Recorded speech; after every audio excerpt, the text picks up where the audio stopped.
Magandang umaga Pilipinas. Alamin natin ang magiging lagay at taya ng panahon ngayong araw ng Miyerkules, August 19, 2026.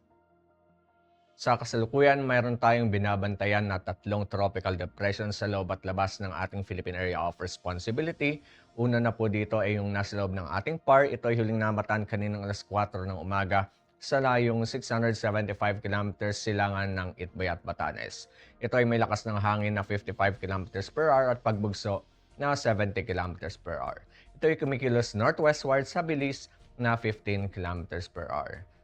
Samantala, yung isa namang tropical depression na nasa labas ng ating Philippine Area of Responsibility ay huli namang namataan kaninang alas 3 ng umaga sa layong 670 kilometers west ng Calayan, Cagayan.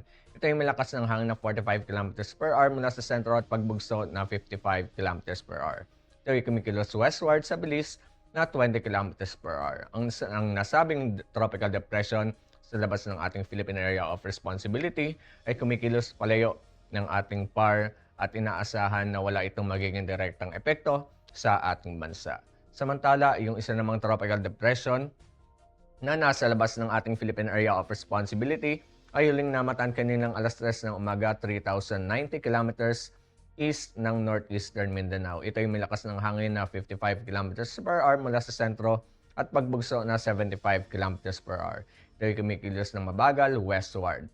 Ang nasabing tropical depression ay inaasahan na mapag-intensify pa rin ng ating southwest monsoon pagdating ng next week. Samantala, yung southwest monsoon naman natin o yung ating hangin habagat ang patuloy na makakaapekto dito sa may bahagi ng Luzon, ganoon na rin sa western section ng Visayas.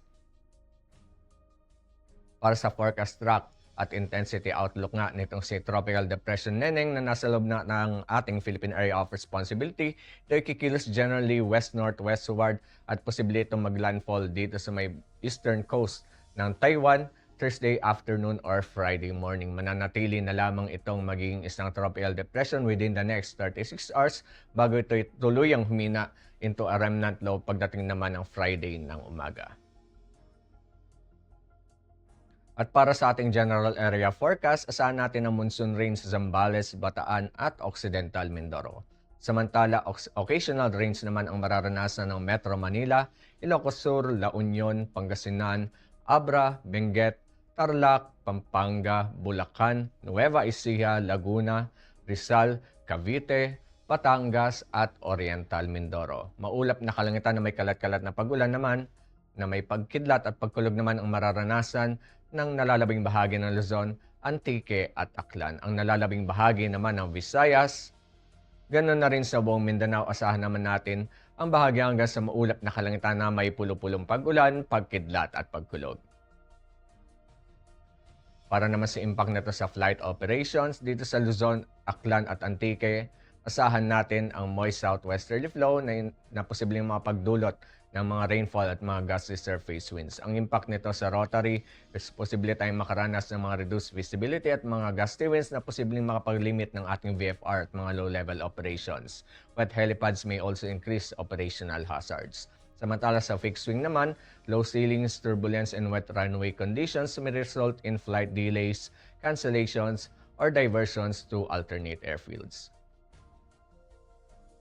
Samantala sa Mindanao at sa nalalabing bahagi ng Visayas, saan naman natin yung mga afternoon convective development na makapag-produce ng mga gust fronts at mga heavy rainfalls. Ang impact nito sa rotary, downbursts, strong wind gusts, and reduced visibility pose significant hazard to flight operations. So avoid natin yung cumulonimbus activity. Samantala sa fixed wing naman, asahan naman natin yung mga severe turbulence and wind shear during arrival and departure phases. Ang aircraft may experience delays or requires diversions to alternate airfields. Ang haring araw ay sumikat kaninang 05:43 AM at ito naman ay lulubog mamayang 6:17 PM.